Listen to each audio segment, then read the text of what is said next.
I feel like people didn't even know the term supply chain or traceability until COVID. And then supply chain and traceability was all over the news. So now that people have like a general understanding, we'd like to dive in deeper.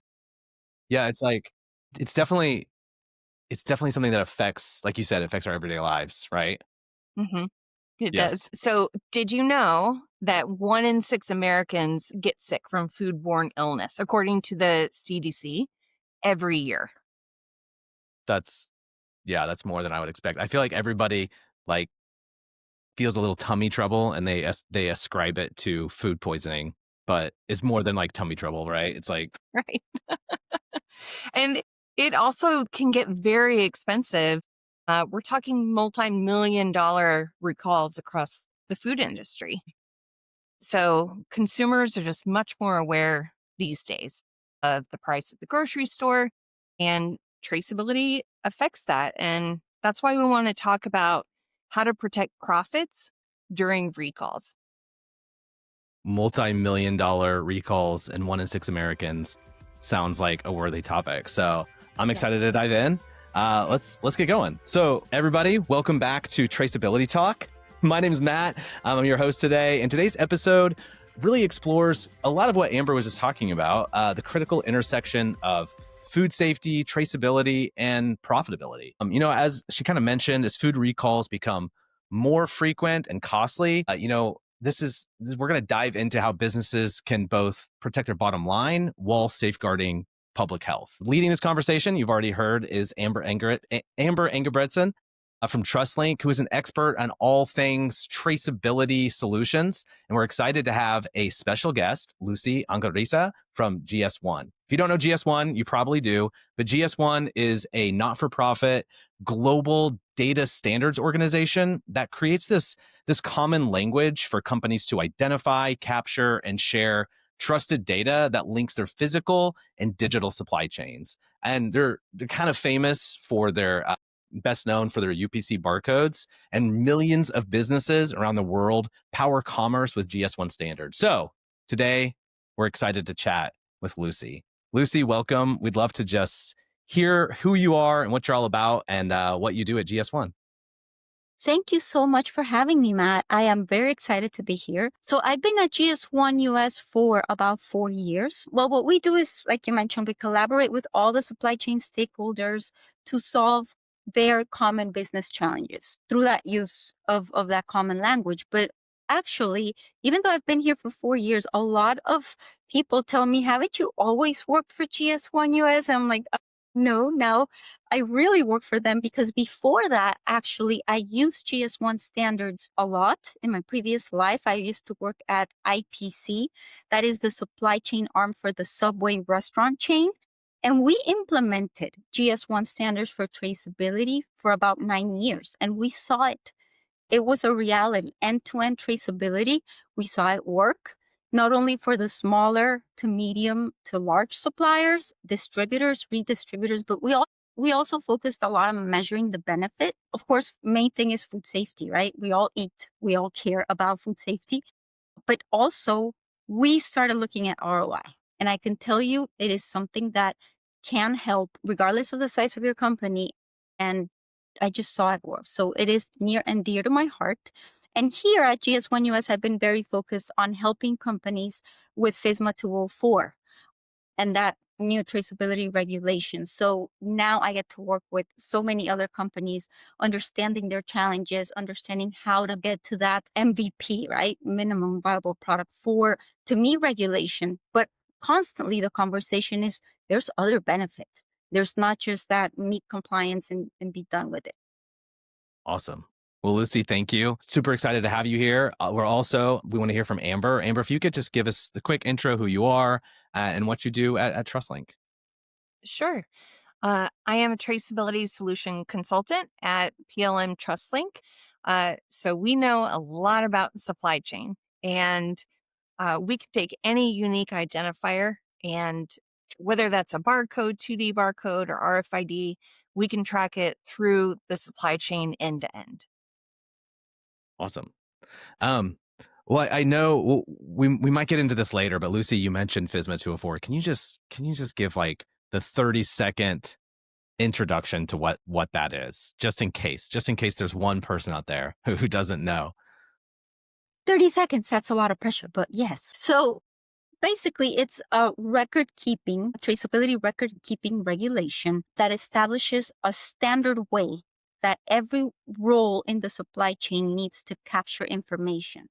The information is called key data elements at the different activities called critical tracking events. So if a product is being harvested, is being cooled, initially packed, transformed, all the way to being shipped to that retail grocery store or to that restaurant, there's information that each member of the supply chain needs to capture and then share within 24 hours with the US FDA.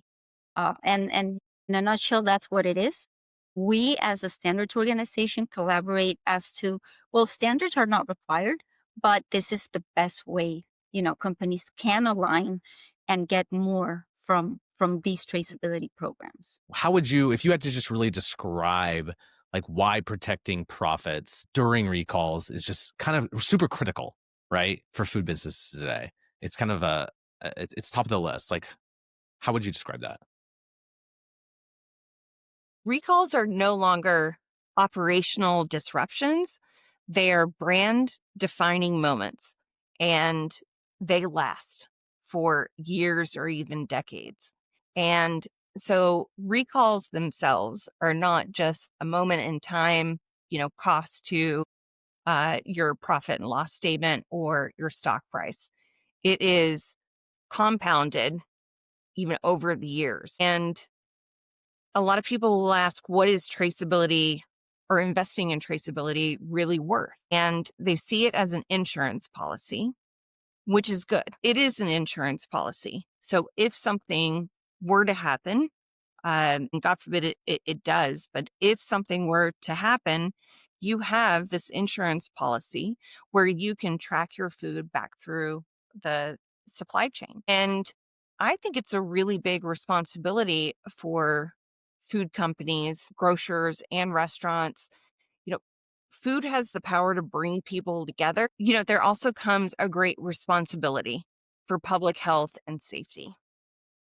I That makes completely sense. agree with that. I mean, if we think about no brand, right, is exempt from going through something like that. And the brands that have gone through this in the past, I mean, what it's taken to recover for those customers to actually go back to trusting and going back to having, their meals there. I think this is something we all need to look out for each other. It's not a competitive advantage. It is really, a food safety matter, but also it's brand protection. It's not a matter of if it will happen, it's when.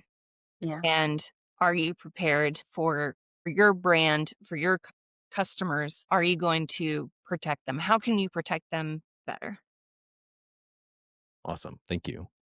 Well, that's sort of a very specific question. Here's maybe a more general question I'd love to hear from you, Lucy, is, um, you know, what do you see as the biggest challenges in really the current food traceability landscape? Yeah.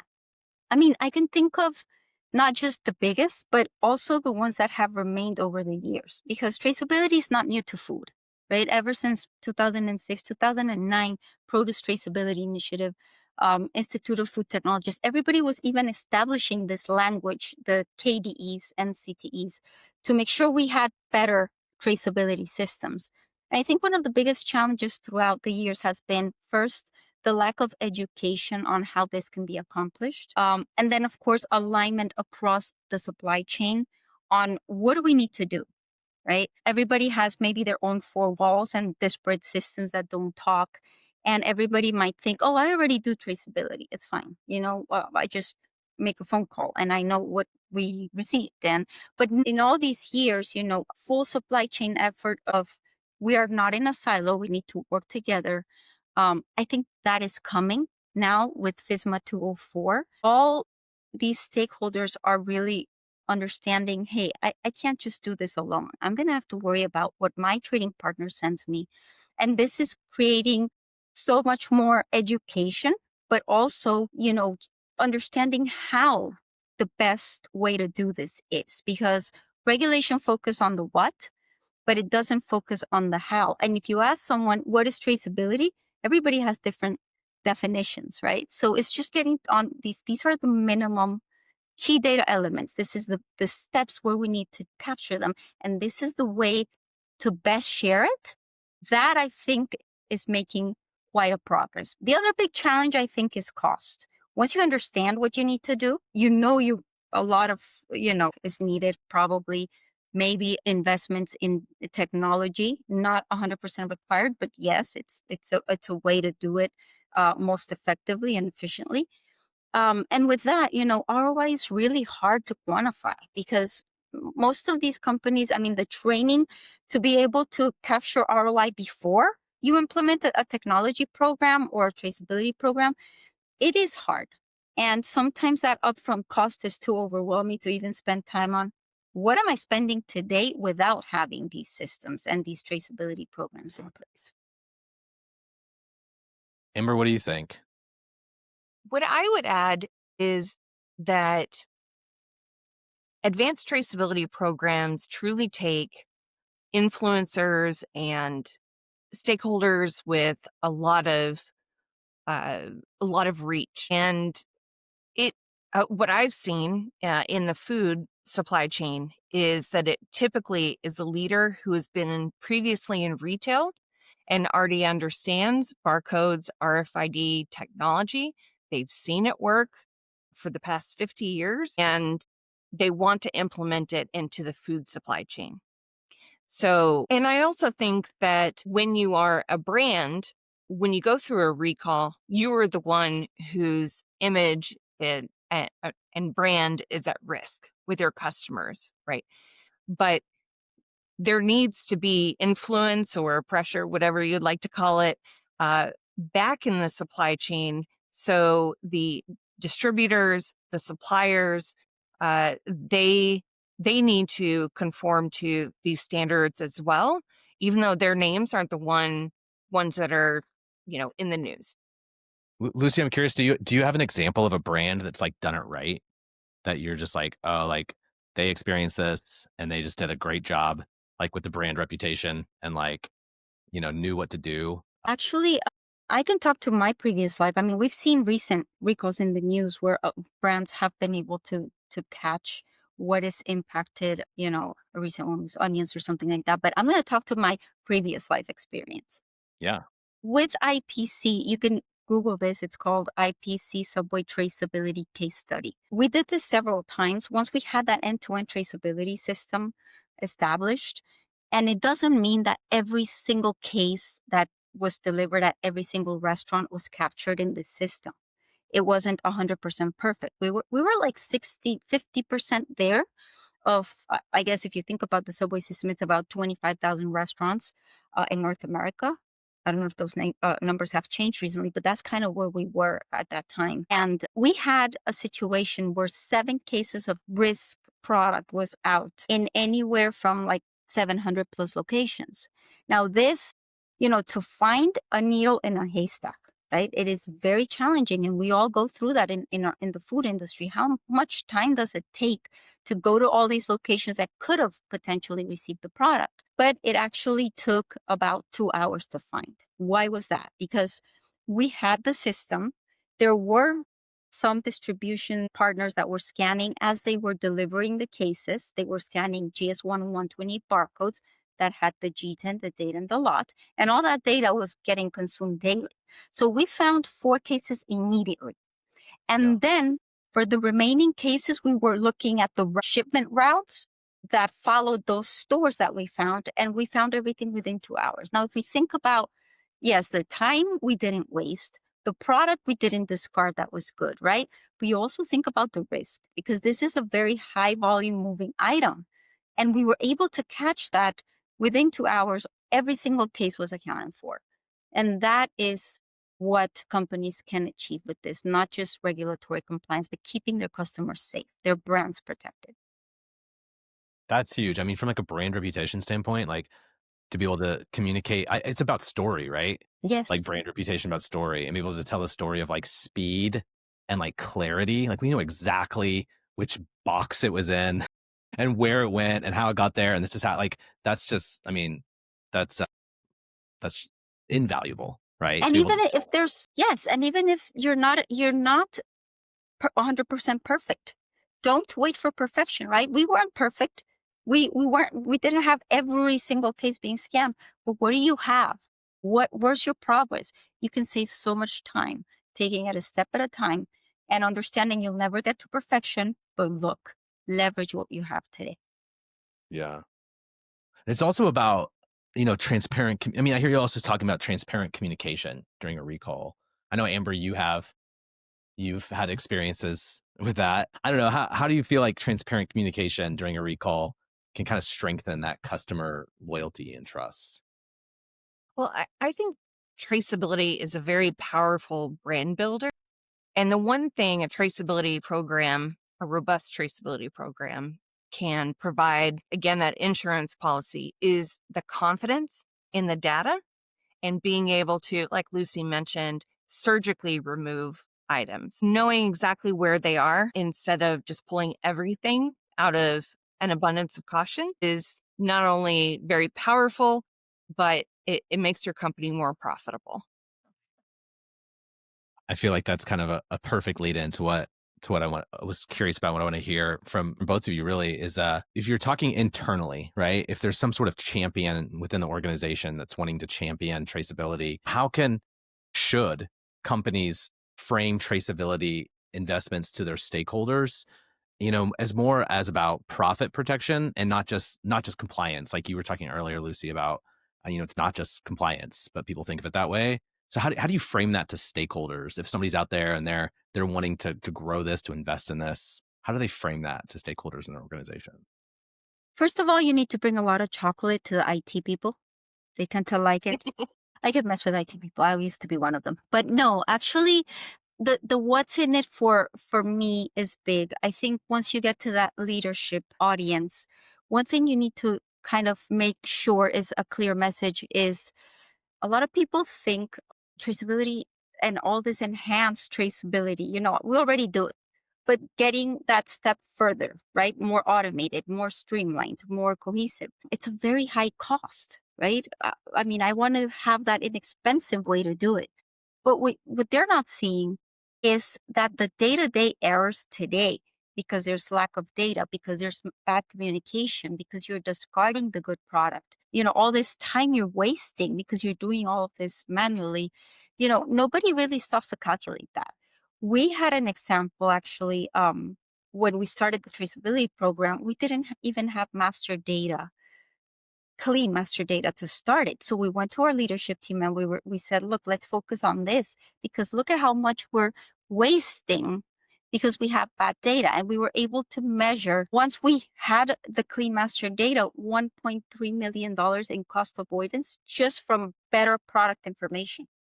We had better truckload optimization. We had better material handling because we were able to have one source of truth for master data. So when you go to this leadership, quantify those kinds of benefits that are easy to understand.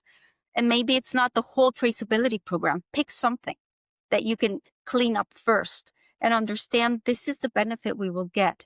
I know we have like an end goal, end-to-end traceability, or just meeting FISMA compliance, or all of this, but let's clean up master data and see what that does to our system.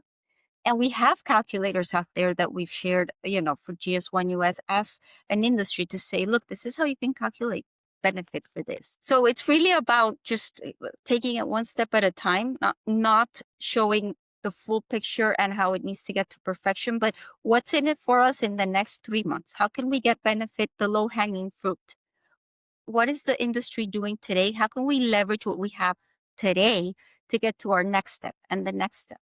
I think that doing that with leadership, once you have leadership buy-in, I think it's a lot easier for all the other internal teams to align and see a vision. You need a collective vision within each company to understand this is something that we all need to be a part of. And it's not just for the food safety people, right? Or the IT people that like the chocolate. You're Right. right.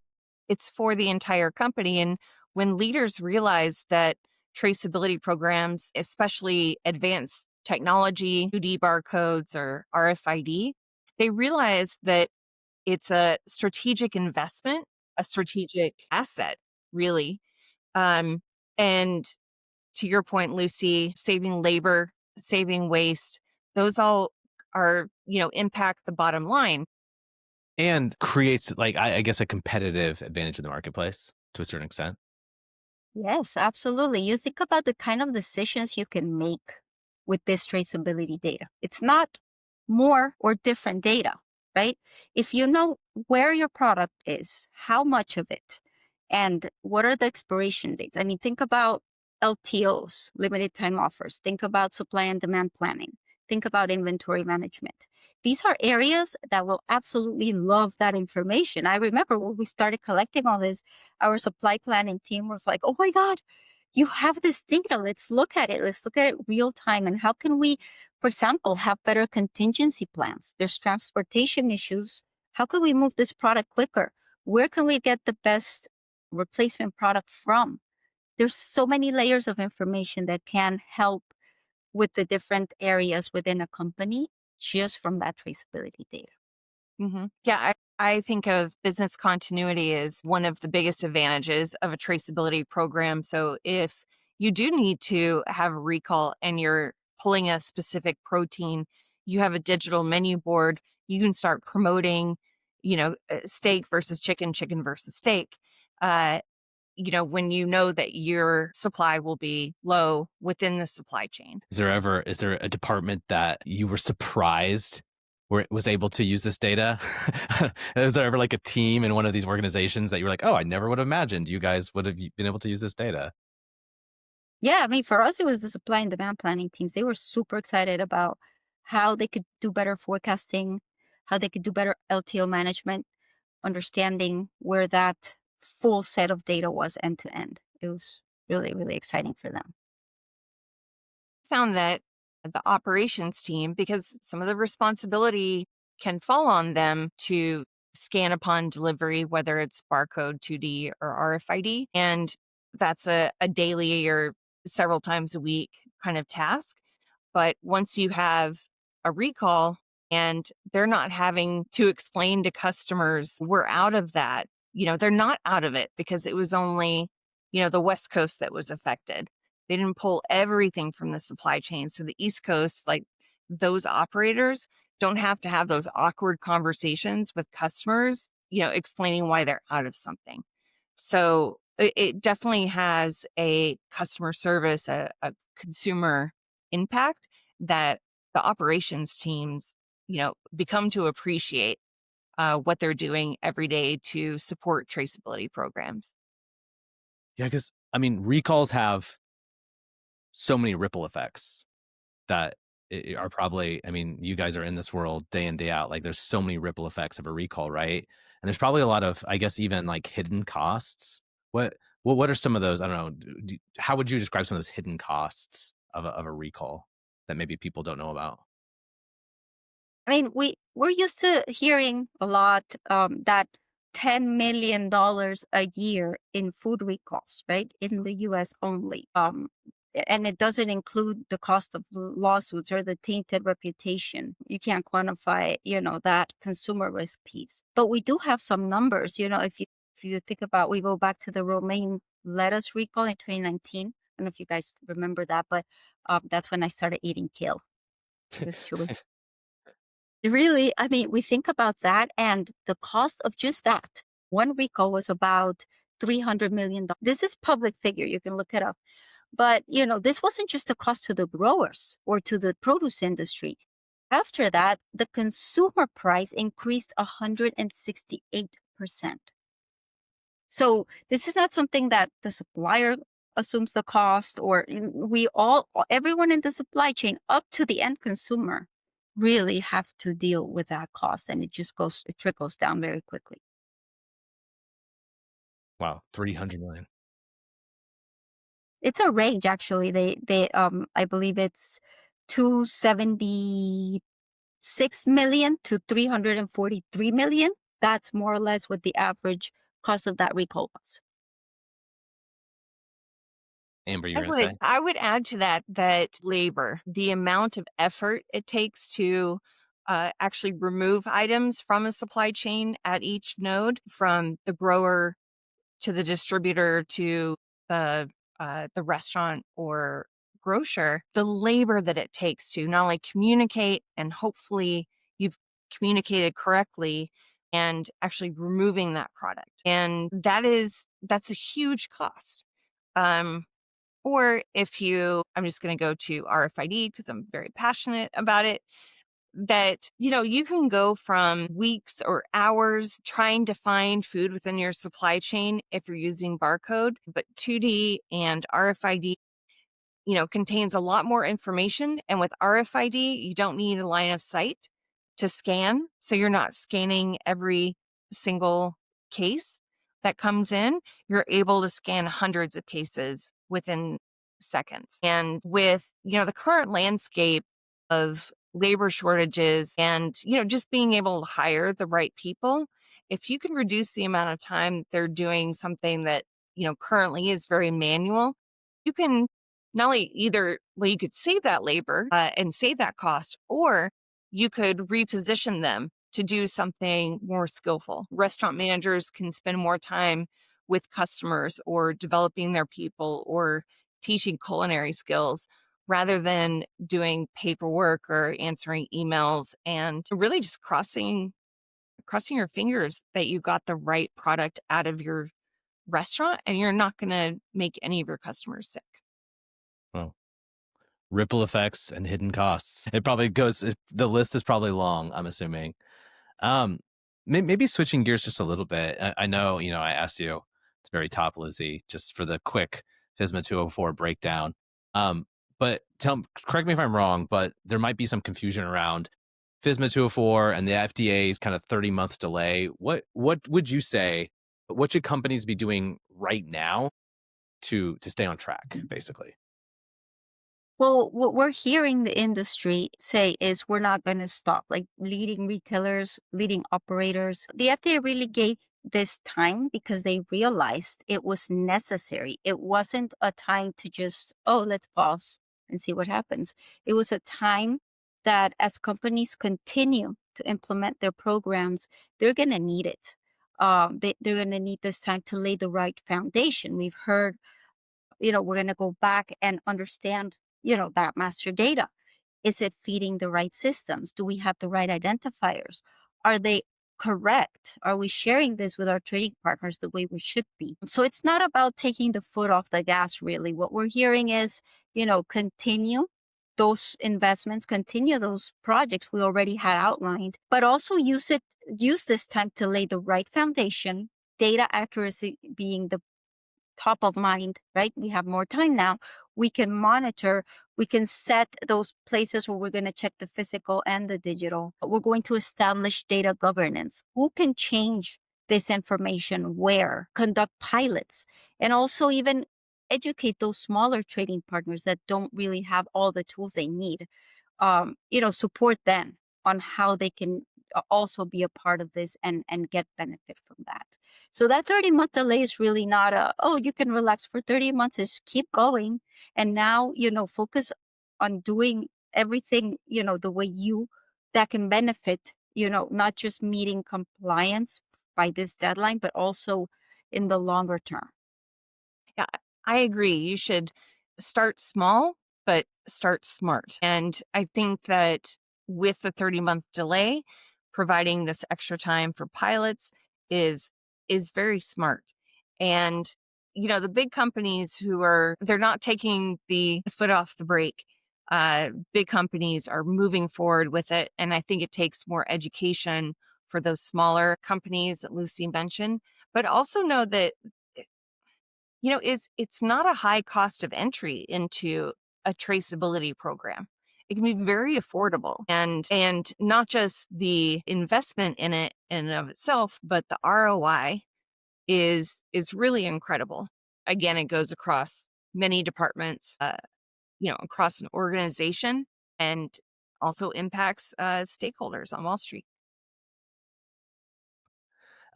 Lucy, you sort of hinted at this a little bit, but Can you help explain or help us understand how GS1 standards align with FSMA 204 compliance efforts?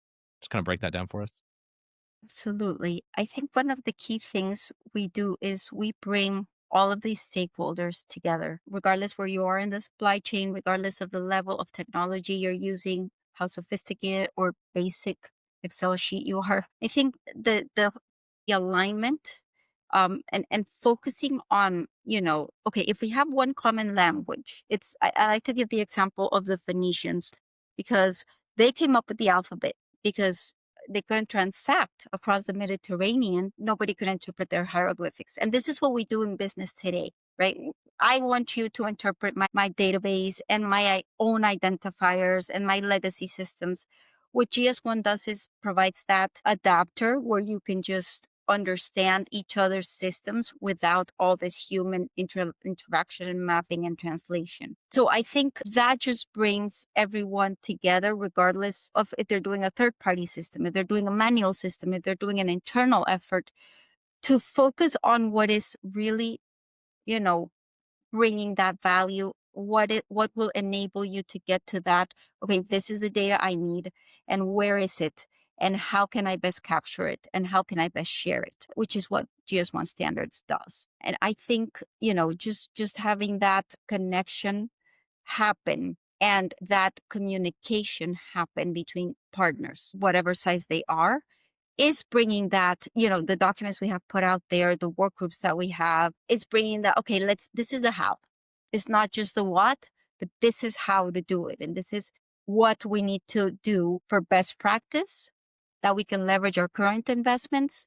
But also, even if I'm the most manual, my system is the most manual, simple thing, I can still communicate with my trading partners. A simple farmer, if a farm is making more than $250,000, they're going to need to be part of this effort in some way, shape, or form. So making sure these farmers that they can connect to their retail customers, to their operators. This is what we want to do as GS1 standards. Use these identifiers, use this common language in order to be interoperable and communicate. I think GS1 has just been such a great advocate and a really great partner to the FDA in sharing the message and not just what you need to do, but how you can do it. And I think when companies begin to understand that, they'll see that the interoperable technology that's available will help them scale better. And, so not just what the current regulation is, but how do you future proof for future regulations and compliance? How do you anticipate and how do you lead in your industry? I think is a really great calling for any food company. But what future technologies or innovations are you just like what are you stoked about in the traceability space when it comes to like innovation and technology? I think it's been super cool to see the evolution, how GS1 standards has evolved with technology. We started 51 years ago identifying a pack of gum. So instead of typing at the POS every single, item, people could now scan, right? And check out quickly when you went to the grocery store. Now there's the serialized RFID Amber is talking about, right? The barcodes, healthcare, being able to know what patient has which, device in their bodies, and things like that. I think I absolutely agree. The AI, if the data is right, is going to be really powerful. And I say if the data is right, because if it's not, imagine we're going to have a lot more data with AI, right? The way that you could monitor temperature conditions, humidity.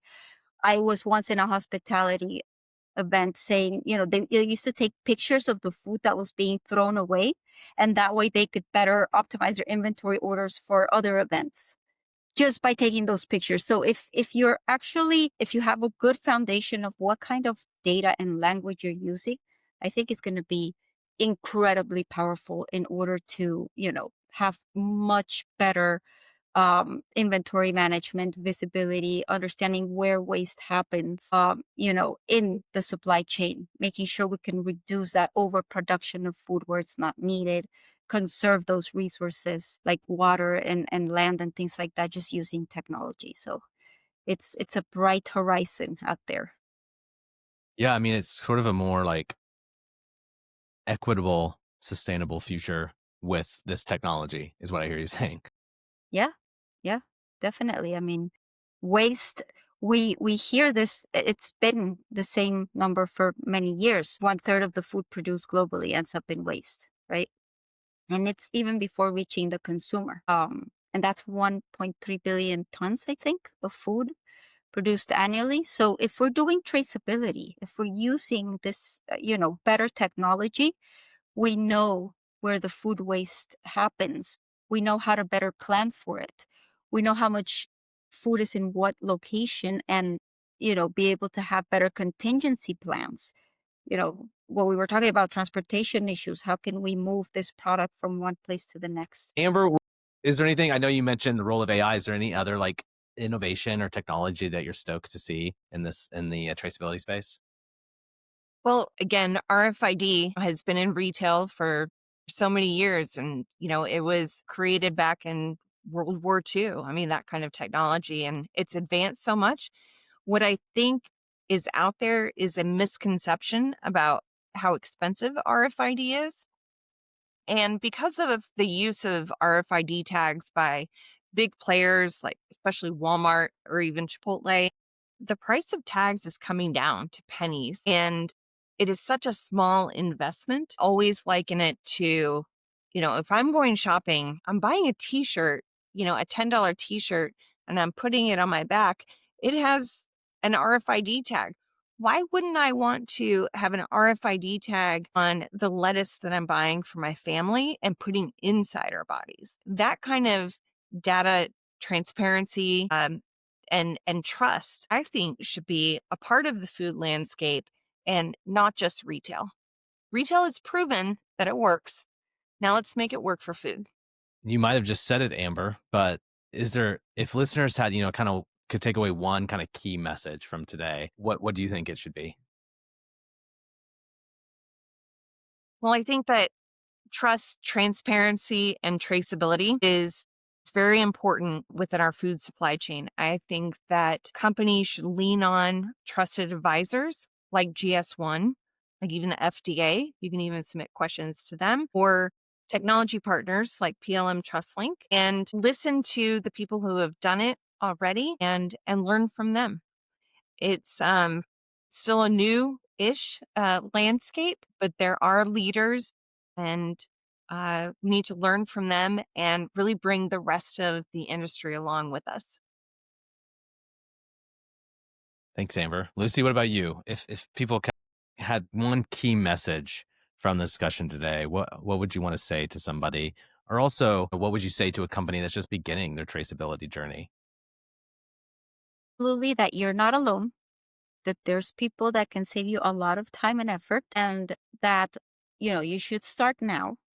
Find out how you can get involved, understand what people have done, but then just always keep in the back of your mind, what is it costing you not to do this? And what the risk is. And then, the foundation you're laying for the future is not just regulatory compliance.